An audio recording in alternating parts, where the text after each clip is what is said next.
प्रभुंकर नवजौवन दर्शन बेले भक्त असुस्थ आज बहु संख्यक श्रद्धालु श्रीमंदिर में महाप्रभुंकर दिव्य दर्शन लाभ करछंती तेबे अत्यधिक भीड़ जोगु मंदिर बाहर 3 जण भक्त सामान्य असुस्थ अनुभव करी पुलिस को सूचना देथिले। पुलिस समान को तुरंत चिकित्सा पई मेडिकल को पठाइथिला। डाक्तरंकर परीक्षा परे समानकर कौनसी गुरुतर स्वास्थ्य समस्या नथिबा जणा पड़िथिला। प्राथमिक चिकित्सा और परामर्श परे समाने सुस्थ अवस्था निज घर को फेरिछे। अधिक सूचना आम सहित जोड़ी चीफ रिपोर्टर मसूदन मिश्र। मसूदन जानवाक चाहिए नवजौवन दर्शन आज मात्र किछि घंटा से समय बहु भक्त काले असुस्थ हो पड़ते जानवाक चाहिए से अवस्था पाखापाखि केते भक्त असुस्थ होते अवस्था एवं केमती अच्छी देखु राजश्री मात्र 2 घंटार दर्शन एवं 2 घंटे आज हजार हजार संख्यार भक्त अपेक्षा कर रही केतेबेले सुजोग आसीबो एवं महाप्रभुंकर से दिव्य नवजौवन दर्शन से माने लाभ करिवे। प्रतिवर्ष आपण देखिथिबे जे सकाळो दर्शन आरंभ हुए एवं प्राय दिन तमाम दर्शन लागी रहे केतेबेले नीतिकांति हेला बेले बंद हुए किंतु चलित वर्ष आमे देखिया को पाइले नवजौवन दर्शन बेस विलंबित होला। जदि बा खेय गोटे दिन कथा कुआ गला केउंटी ना केउंटी एते विलंब दर्शन है प्रति भक्त अपेक्षा कर रही जे केतेबेले तांकर सुजोग आसीबो एवं हजार हजार संख्यार भक्त लंबा भिड़े रहिले एवं सिंहद्वार ठारू आरंभ करी आपणकर पाखापाखि श्रीमंदिर प्रशासन कार्यालय डेई गला जेहेतु ब्यारिकेड आज नथिला जेहेतु ब्यारिकेड उठेई दिया जाइछि सेपटे पश्चिम द्वार भिड़ सेपटे दक्षिण द्वार भिड़ दक्षिण द्वार तो एभली एक परिस्थिति सृष्टि है परिमाणिक टिकेट दर्शनार्थी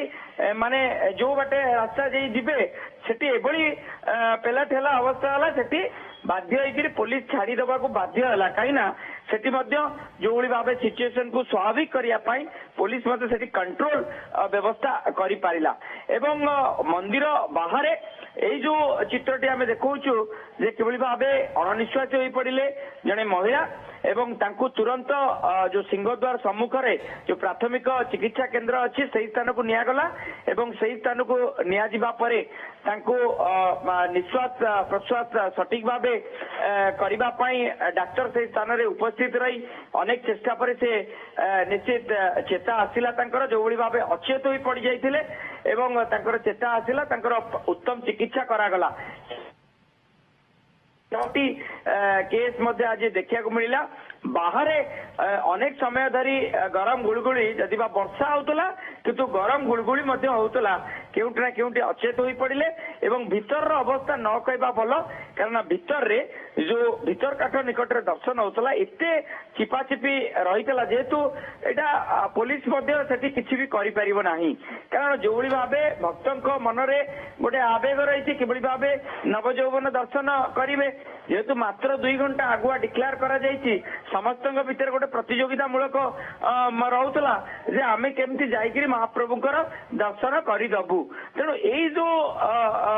समय केउटी ना केउटी अनिश्चित हवा स्वाभाविक किंतु वर्षा आज दिन तमाम झिपझिप वर्षा हेले मध्य गरम गुड़गुड़ी प्रचंड मात्रा रे होउथला। आसंता काली जेहेतु दर्शन नाही आज गोटे दिन नवजौवन दर्शन प्रतिटी भक्त मन रे आवेग थिला संध्या पाखापाखि 5टा समय रे दर्शन आरंभ होला एवं प्राय 7टा समय 7:05 रे दर्शन पूरापूरी बंद कर दिया गला एवं केउटी ना केउटी अनेक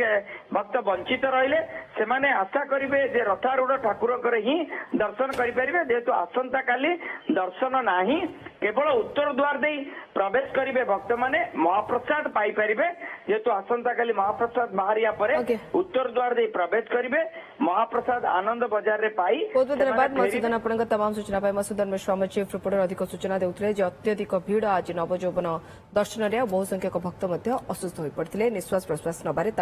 कष्ट अनुभव होता।